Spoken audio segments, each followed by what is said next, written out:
오늘 하나님께서 우리에게 주시는 말씀은 신약성경 디모데후서 1장 3절로 5절 말씀입니다. 디모데후서 1장 3절로 5절까지 말씀입니다. 이 계시의 말씀을 봉독할 때 다 함께 살아계신 하나님의 음성을 들으실 수 있기를 바랍니다. 내가 밤낮 간구하는 가운데 쉬지 않고 너를 생각하여 청결한 양심으로 조상적부터 섬겨오는 하나님께 감사하고 내 눈물을 생각하여 너 보기를 원함은 내 기쁨이 가득하게 하려 함이니 이는 내 속에 거짓이 없는 믿음이 있음을 생각함이라.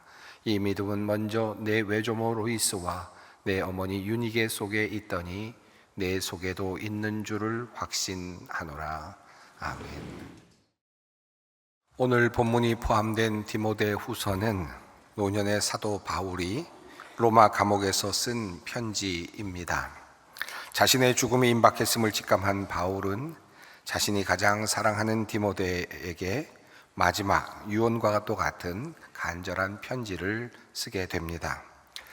바울 사도에게 디모데는 너무나도 특별했던 사람이었습니다.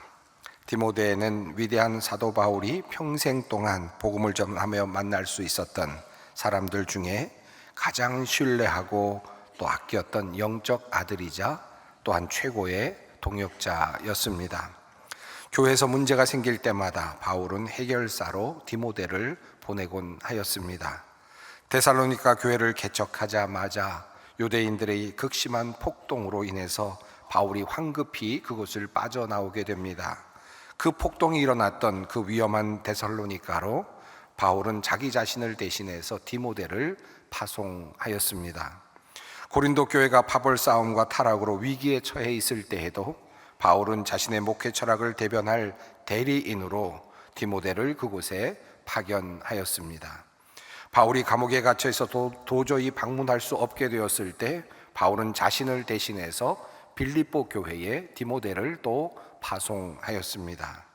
그리고 마침내 바울은 가장 중요한 지역에 있었던 에베소 교회에 디모데를 담임 목사로 파송하였습니다.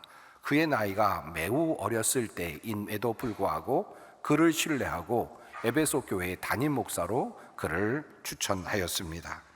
그야말로 디모데는 바울에게 대체 불가능한 아주 신실한 수제자였다라고 말할 수 있겠습니다. 하지만 디모데의 실제 모습은 우리가 언뜻 생각하는 것처럼 그렇게 대단하거나 강력한 모습은 아니었던 것 같습니다. 디모데는 본래 성품이 매우 여리고 온유한 사람이었다고 합니다. 게다가 몸도 약해서 위장병을 늘 달고 살았던 사람이었습니다. 나이도 젊어서 목회 현장에서 교인들에게 종종 무시를 당해서 마음고생도 심하게 하고 있었던 그런 젊은 청년 목회자였습니다. 그런데 이 약하고 여린 이 청년이 어떻게 그 험한 초대교회를 그리고 초대교회 시대를 이끄는 위대한 영적인 지도자가 될 수 있었을까요? 바울은 그 이유를 이렇게 설명합니다. 이는 내 속에 거짓이 없는 믿음이 있음을 생각함이라. 이 믿음은 먼저 내 외조모 로이스와 내 어머니 유니게 속에 있더니 내 속에도 있는 줄을 확신하노라. 바울은 우선 디모데의 마음속에 있는 거짓 없는 순수한 믿음을 보았습니다. 이곳에 사용된 이 헬라어는 한국어 번역 그대로 거짓이 없는, 위선이 없는, 겉과 속이 다르지 않은, 꾸며내지 않은 한결같은 진실함을 의미하는 그런 단어입니다. 바울이 디모데를 귀하게 여기게 된 그 한 가지는 그의 거짓 없는 믿음이었습니다. 용기나 용맹함이 조금 모자랐을 수도 있습니다. 건강은 좋지 않았습니다. 지혜와 지식도 조금 모자랐을 수도 있습니다. 하지만 목회자로서 그가 가진 가장 중요한 영적 무기는 거짓이 없는 믿음이었습니다. 그는 한마디로 믿음의 사람이었습니다. 그렇다면 다른 사람이 갖지 못한 이 귀한 거짓 없는 믿음을 디모데는 어떻게 가지게 되었을까요? 바울은 이 디모데의 진실하고 순전한 믿음이 저절로 생긴 것이 아니라 분명한 출처가 있음을 밝힙니다. 디모데의 아름다운 믿음의 뿌리는 바로 외할머니 로이스와 어머니 유니게라고 말입니다. 한마디로 말하면 가정의 신앙교육을 통해서 디모데가 신실하고 위선이 없는 믿음의 사람이 되었다라고 하는 말씀입니다. 자, 그렇다면 디모데가 받은 신앙의 교육은 어떠했을까요? 과연 아주 철저하게 아주 온전한 신앙 교육을 제대로 받았을까요? 우리는 여기서 디모데가 자라난 가정의 환경을 조금 더 깊이 살펴볼 필요가 있습니다. 사도행전 16장 1절을 보면 디모데는 어머니는 믿는 사람 유대 여인이었고 아버지는 헬라인이었다라고 그렇게 적고 있습니다. 한마디로 말하면 다문화 가정의 자녀였다라는 뜻입니다. 이런 가정에서 어떻게 바른 온전한 신앙교육이 이루어질 수 있었을까요? 헬라인인 아버지가 과연 자기 아들인 디모데를 유대 신앙으로 키울 것을 허용했을까요? 그렇지 않았음이 분명합니다. 사도행전 16장 3절을 보면 이런 내용이 나오기 때문입니다. 바울이 그를 데리고 떠나고자 할새 그 지역에 있는 유대인으로 말미암아 그를 데려다가 할례를 행하니 이는 그 사람들이 그의 아버지는 헬라인인 줄 다 알미러라. 바울이 디모데를 데리고 가고자 하였을 때 그는 아직 할례를 받지 않은 상태였습니다. 일반적으로 유대인의 가정에서 태어난 남자라면 마땅히 태어난 지 8일 만에 할례를 받도록 되어 있습니다. 이것은 매우 유대인들에게는 매우 중요한 일이었습니다. 매우 구별된 신앙의 표적이기도 했습니다. 그런데 디모데는 왜 어른이 될 때까지 할례를 받지 못하고 있었겠습니까? 당연히 헬라인인 그 아버지가 할례를 허용하지 않았음이 분명합니다. 헬라인 아버지는 자신의 아들인 디모데가 유대인이라고 하는 소수 민족의 독단적인 종교에 빠지지 않고 당시 세상의 주류를 이루고 있었던 합리적이고 수준 높은 헬라 문화 속에서 살아가기를 원하고 있었을지도 모릅니다. 이렇듯 디모데의 가정은 우리가 흔히 생각하는 것처럼 평화롭고 온전하고 이상적인 믿음의 가정이 아니었습니다. 집중적으로 디모데가 부모로부터 신앙의 훈련을 받은 것이 아니었다는 말입니다. 매일 가정의 삶의 자리에서는 세상의 성공 방식과 헬라의 방식과 유대 여호와 신앙이라고 하는 이 두 거대한 세계관이 정면으로 부딪히고 있었을 것입니다. 그 경계선에서 자기만의 신앙의 정체성을 세워가는 것은 어린 디모데에게는 결코 쉬운 일이 아니었을 것입니다. 이러한 디모데의 상황은 오늘날 우리 아이들이 살아가는 세상과 매우 놀랍도록 닮아 있습니다. 꼭 부모 중에 한 사람이 불신앙인이어서 영적 다문화 가정은 아닙니다. 지금 우리 자녀들이 숨쉬고 살아가는 이 시대의 대한민국 그 자체가 거대한 세속적 가치관의 용광로라고 할 수 있습니다. 태어날 때부터 스마트폰과 유튜브로 대변되는 끝없는 미디어의 홍수, 그리고 이제는 AI라고 하는 새로운 기술 문명과 문화가 우리 아이들의 삶의 한복판을 차지하고 있습니다. 이 화려한 문화 가운데서 우리는 신앙을 전수해야 합니다. 도파민을 자극하는 즉각적인 재미와 눈에 보이는 화려한 성공만이 최고라고 말하는 이 세상 속에서 우리는 가정에서 그리고 교회 안에서 주일학교에서 신앙과 믿음을 가르쳐야 합니다. 이 일은 결코 쉬운 일이 아닙니다. 아마 여러분도 여러분의 가정에서 자녀를 키우면서 이와 같은 그런 문제를 경험하고 있으실 것입니다. 우리의 신앙교육은 이 거대한 세상의 흐름 속에서 너무나도 구시대적이고 초라한 것처럼 보이기도 합니다. 사실 우리는 이러한 현실 앞에서 종종 무력감을 느끼죠. 그리고 이런 질문을 하게 됩니다. 과연 이렇게 거친 세상 속에서, 그리고 이렇게 복잡하고 매력적인 세속의 가치관이 혼재하는 이 세상 속에서 내 사랑하는 자녀가 예수 그리스도를 향한 그 거짓없는 순수한 믿음을 끝까지 지켜낼 수 있을까? 과연 우리 아이들에게 신앙을 전수할 수 있을까라고 하는 그런 걱정을 하게 됩니다. 우리는 성경에서 이와 비슷한 위기와 혼란 앞에 섰던 또 다른 소년들을 기억하고 있습니다. 바로 다니엘과 그 세 친구입니다. 다니엘, 하나냐, 미사엘, 아사랴. 이 청년의 이름 끝에는 모두 엘과 야라고 하는 단어가 들어갑니다. 이는 엘로힘과 야훼를 뜻하는 것으로 그들의 이름 속에는 이미 하나님의 이름이 깊이 새겨져 있음을 알 수 있습니다. 유다 땅에 있었던 그들의 부모님들은 이 아이들이 장차 이 세상에 어떤 세상에서 살든 하나님의 백성으로 굳게 살아가기를 바라는 마음으로 간절한 기도를 하면서 그들에게 이런 이름을 붙여 주었을 것입니다. 이들은 어린 나이에 바벨론으로 잡혀갑니다. 바벨론으로 끌려가 제국의 큰 학문을 배우게 되었습니다. 느부갓네살 왕은 그들의 이름을 바벨론 우상의 이름으로 바꾸게 하는 창시 계명을 시킵니다. 그들의 신앙적 정체성을 송두리째 빼앗고자 하였습니다. 그러나 다니엘과 그의 세 친구들은 마음을 정하여 왕의 음식으로 자신을 더럽히지 않겠다고 결단을 합니다.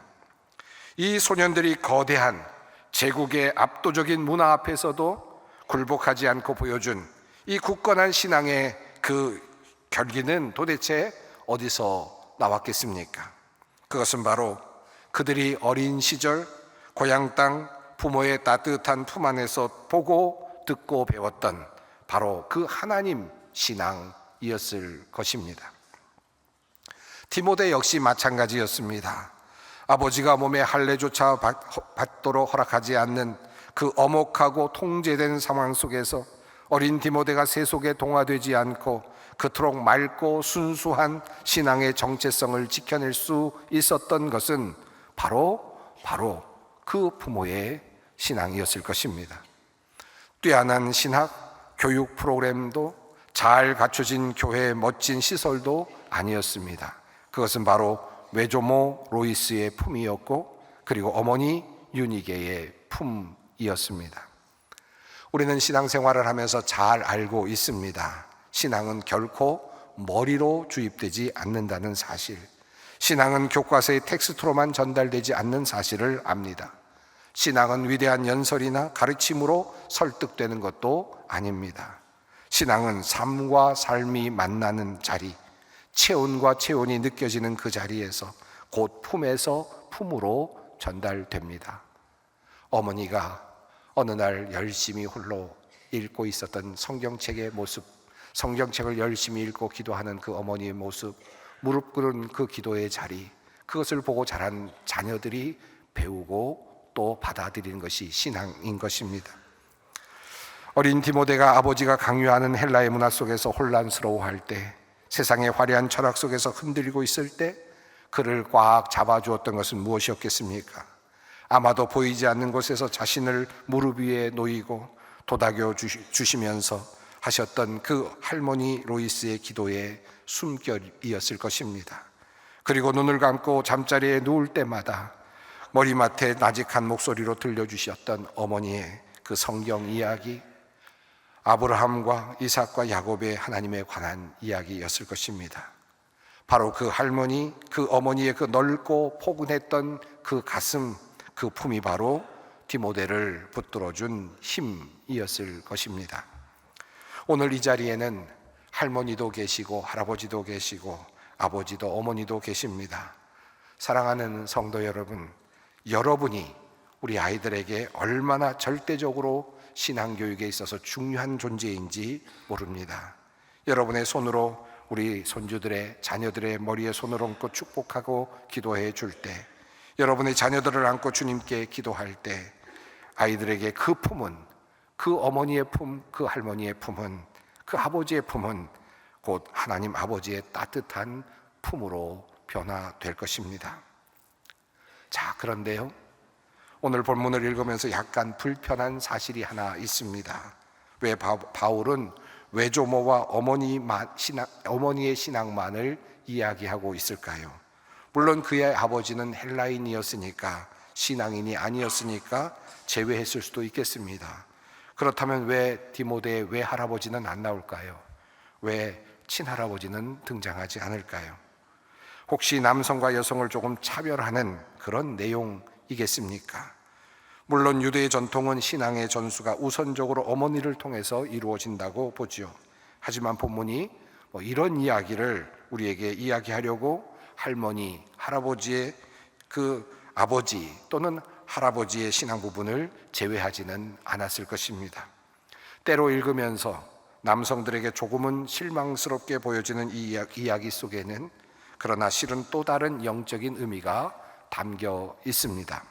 그것은 바로 어머니의 품이 아닌, 부모님의 품이 아닌 또 다른 품을 이야기하고자 하는 것입니다.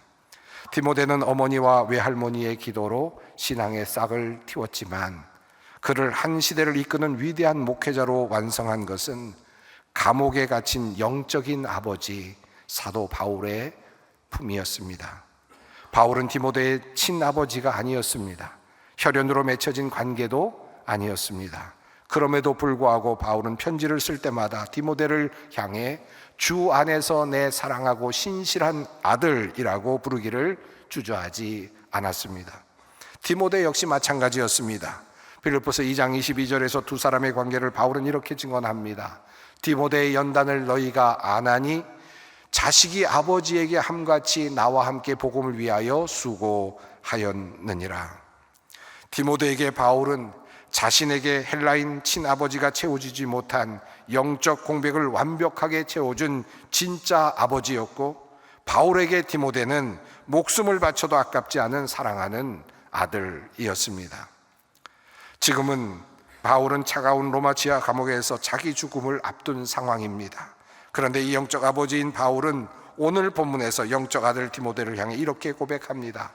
내가 밤낮 간구하는 가운데 쉬지 않고 너를 생각하여. 바울의 디모데를 향한 절절한 사랑과 관심이 잘 드러나고 있습니다. 남성들은 신앙을 전할 수 없다. 아버지, 할아버지의 신앙은 도움이 안 된다. 성경은 우리에게 이런 말을 하려는 것이 아닙니다. 한쪽에 부족한 것이 있을지라도 그것을 채우는 또 다른 방식이 있음을 우리에게 알려주시는 것입니다. 아버지의 신앙에 결여가 있을 때 교회는 또 다른 영적 아버지 혹은 또 다른 영적 어머니를 통해 그 신앙을 만들어 가는 것입니다. 이것이 바로 교회가 다음 세대를 품는 방식입니다. 내 자녀, 내 손주만을 바라보는 이기적인 신앙의 울타리를 넘어서서 이 교회에 나와 있는 아이들, 이름 모를 청소년들, 청년들을 향해서 내가 너를 주 안에서 낳은 내 아들, 내 딸로 여기며 밤낮 너희들을 위하여 기도하고 있다라고 말해줄 수 있는 영적인 아버지, 영적인 어머니가 교회에 필요합니다. 바울은 또한 4절에서 내 눈물을 생각하여 너 보기를 원함은이라고 말합니다. 디모데가 언제 무엇 때문에 눈물을 흘렸는지 성경은 말하고 있지는 않지만 바울은 이미 그것을 잘 알고 있는 듯 보입니다. 그리고 그 눈물을 가슴에 품고 기도하고 있었음을 알 수 있습니다. 옛날에는 교회에 이런 영적인 어른들이 참 많이 있었던 것 같습니다. 아마 여러분도 신앙생활 하시면서 그런 영적인 어른들의 도움을 많이 받고 자라났을 거라고 생각합니다. 옛날에는 참 많았는데 요즘에는 개인주의가 팽배해서 그런지 점점 더 그런 분들을 찾아보기가 어렵습니다. 교회의 영적인 어른으로서 자녀들 또는 젊은 세대들을 가르치고 품고 있는 그런 분들이 별로 없어 보입니다. 내 눈물을 알아주는 어른, 내 아픔에 공감해주는 진짜 어른이 필요합니다. 가정에서 부모와 대화가 통하지 않아서 눈물을 흘리고 있는 아이들, 세상의 무한 경쟁 속에서 기가 죽어서 눈물을 흘리고 있는 우리 교회의 외로운 또 다른 디모데들에게 바울처럼 내가 너의 눈물을 안다, 내 모습 그대로 내가 너를 사랑한다 라고 말하며 그를 안아줄 수 있는 영적인 부모, 영적인 가족이 바로 우리 소망교회가 되었으면 좋겠습니다. 이러한 사실을 알게 된다면 우리는 한 걸음 더 나아갈 수 있습니다. 집에 로이스나 유니게 같은 믿음의 부모가 없는 아이들, 또 부모의 따뜻한 영적 품을 한 번도 경험해 보지 못한 아이들에게도 희망은 있습니다. 오늘날 우리 시대 아이들 중에는 한 부모의 신앙적 영향만을 받는 영적 다문화 가정도 많이 있지만 아예 신앙의 영향을 받지 못하는 영적 고아와 같은 그런 상태에 있는 아이들도 있습니다. 부모가 교회를 다니지 않거나 또는 혹은 교회를 다녀도 가정에는 전혀 영적인 대화가 통하지 않아서 영적인 영양실조에 걸려있는 아이들이 많이 있습니다. 그 아이들을 위해서 하나님께서 예비하신 또 다른 품이 바로 교회라고 하는 영적인 가족입니다. 소망교회 안에는 교회학교가 있고, 그리고 교회학교 안에는 교회학교를 또 담임하고 있는 선생님들이 있습니다. 1000여 명의 선생님들이 어린아이들을 지금도 열심히 품고 있습니다. 바로 이 품을 통해서 우리의 자녀들이 신앙으로 자라나고 있습니다. 교회라고 하는 영적인 가족의 품, 그러나 이 품의 이야기는 조금 더 이어집니다. 그 품은 그 이상입니다. 5월 가정의 달 설교를 들으면서 어쩌면 그때마다 남모르게 가슴을 치며 죄책감에 눈물을 흘리는 성도님들이 꽤 계실 것입니다. 내 자녀는 이미 장성했는데 교회를 떠났습니다. 내가 미숙해서, 내 믿음이 부족해서 내 자식을 실패작으로 키웠습니다 라며 자책하는 그런 부모님들도 있으실 줄 압니다. 오늘 본문의 디모데의 가정을 다시 한번 주목해 보십시다. 성경은 디모데의 아버지를 언급할 때 그의 이름조차 기록하지 않았습니다. 그저 헬라인이라고만 합니다. 디모데의 신앙 형성에 어떤 도움도 주지 못한 아버지입니다. 하지만 성경이 그 아버지의 이름을 침묵하고 있을 때 하나님은 로이스와 유니게라고 하는 이름을 빛내셨습니다. 어머니뿐만 아니라 할머니의 이름까지 빛내셨습니다. 할머니를 사용하셔서, 어머니를 사용하셔서 그 메워진 틈을 메꿨습니다. 또한 아버지가 채워주지 못한 그 깊은 영적 공백과 깨어진 틈새를 하나님은 결정적으로 바울이라고 하는 교회의 아버지, 영적 아버지를 통해 채우셨습니다. 그렇게 하나님은 디모데를 만드셨습니다. 가정의 환경이 완벽하지 못했다고, 내가 부족한 부모였다고 자책할 수 있죠. 그러나 자책하지 마십시다. 그리고 우리의 크신 하나님의 섭리를 생각하십시다. 이제 우리가 할 수 있는 일이 하나 있습니다. 그것은 자책이 아니라, 후회가 아니라 하나님께 기도하는 것입니다. 부모의 손을 이미 떠난 자녀일지라도, 또한 교회에 누군가 맡아줄 품이 없다 할지라도 또 다른 품이 하나 준비되어 있습니다. 그것은 바로 크신 하나님의 품입니다. 자책을 멈추고 기도로 내 품에서 실패한 자녀를 이제 하나님의 품으로 온전히 이양하시기 바랍니다. 그러면 하나님께서 그 품에 그를 안으시고 그를 인도해 주실 것입니다. 그를 신앙으로 이끌어 주실 것입니다. 하나님께서 그렇게 하실 것입니다. 외조모의 품, 그리고 어머니의 품, 그리고 영적 아버지 바울의 품, 그리고 하나님의 품으로 이어지는 이 겹겹이 쌓인 하나님의 은혜의 차원을 바라보며 믿음으로 자녀들을 주님께 맡길 수 있기를 바랍니다. 성도 여러분, 자 이제 마지막으로 한 가지 사실을 여러분과 함께 또 살펴보려고 합니다. 우리는 오늘 설교를 들으며 외할머니 로이스와 그리고 어머니 유니게의 눈물 어린 품에서 자라난 디모데가 매우 성공적인 목회를 하였을 것이라고 생각할 것입니다. 하지만 이 편지를 받을 당시 젊은 목회자 디모데의 실제 형편은 전혀 그러하지 못했습니다. 디모데는 본래 성품이 아주 여리고 온유한 사람이었다고 말씀드렸습니다. 게다가 몸도 늘 약해서 위장병을 달고 살았습니다. 그가 그런데 담임하고 있었던 에베소 교회는 매우 어려웠습니다. 거짓 교사들이 넘쳤습니다. 그들의 공격과 텃세가 이만저만이 아니었습니다. 목회는 마음대로 되지 않았습니다. 성공적인 목회를 한 것이 아니었습니다. 나이는 젊다고 무시당하고 있었습니다. 더군다나 자신의 스승이었던 스승인 바울은 지금 감옥에 갇혀 있었습니다. 사방이 꽉 막힌 것 같은 현실 앞에서 목회를 하고 있었던 사람이 바로 디모데였습니다. 착하고 여린 디모데는 지금 극심한 영적인 침체 가운데 있는 겁니다. 번아웃을 경험하고 있었던 것입니다. 두려움과 무력감에 짓눌려 밤마다 눈물로 침상을 적시며 울고 있었던 것입니다. 그래서 바울은 그의 눈물을 안다라고 그렇게 말하고 있는 것입니다. 감옥에서 사형을 기다리고 있던 바울은 이러한 아들 디모데의 쉼없는 눈물과 흔들림을 알고 있었습니다. 그래서 바울은 이 낙심한 아들을 다시 살려내기 위하여 펜을 드는 것입니다. 그리고 그의 깊은 내면에 잠들어 있었던 신앙의 초심을 흔들어 깨우고자 합니다. 바로 이 말씀이 오늘 본문 5절 말씀입니다. 이는 내 속에 거짓이 없는 믿음이 있음을 생각함이라. 이 믿음은 먼저 내 외조모로 있으와 내 어머니 유니게 속에 있더니 내 속에도 있는 줄을 확신하노라. 성도 여러분, 바울이 디모데의 과거와 어머니의 신앙을 소환하는 이유는 단순히 옛날을 추억하며 감상에 젖으려고 하는 것이 아니었습니다. 내가 받은 영적 유산은 내가 지금 겪고 있는 사명의 그 번아웃을 넉넉히 이기게 할 만큼 놀랍고도 큰 것이다 라고 하는 사실을 지금 상기시키고자 하는 것입니다. 혹시 오늘 이 자리에 디모데처럼 인생의 무거운 짐과 영적인 번아웃 앞에 지쳐서 주저앉아 있는 성도님들이 있습니까? 하나님께서 오늘 바울의 음성을 통해서 우리에게 이렇게 말씀을 하시는 겁니다.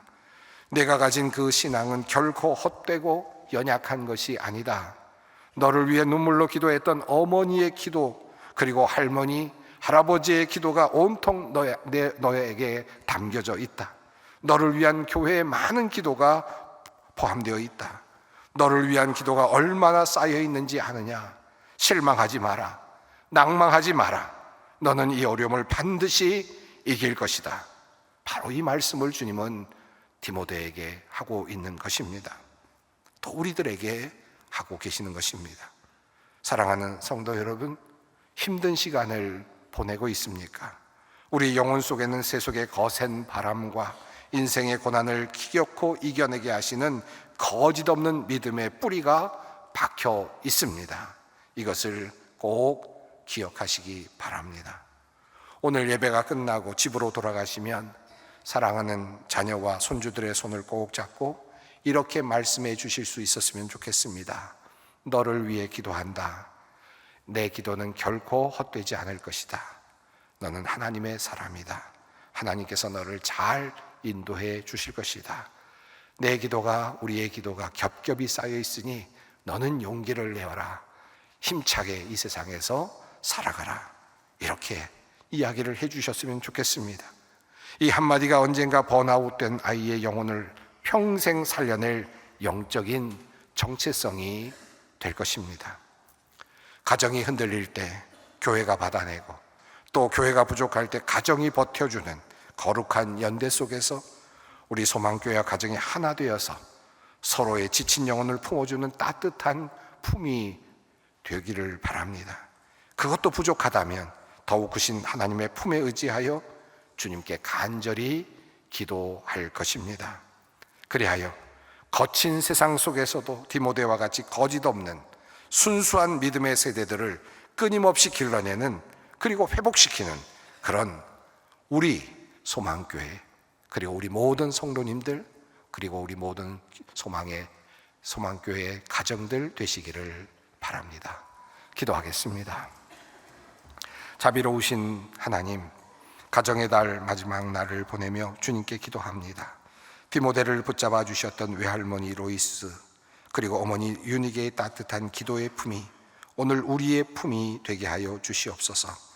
우리가 육신의 혈통을 넘어 외로운 오늘의 디모데들 영적 가슴으로 품는 바울과 같은 아비, 어미가 되게 하여 주시옵소서. 가정이 흔들릴 때 교회가 받아내고, 교회가 부족할 때 가정이 버텨주는 거룩한 신앙의 전수, 연대가 우리 교회 안에 일어나게 하여 주시옵소서. 하나님의 주권을 신뢰하게 하시고 내 품에서 떠난 자녀를 이제 하나님의 품으로 온전히 이양하는 믿음을 주시옵소서. 우리를 영적 가족으로 묶어주신 예수 그리스도의 이름으로 기도드립니다. 아멘.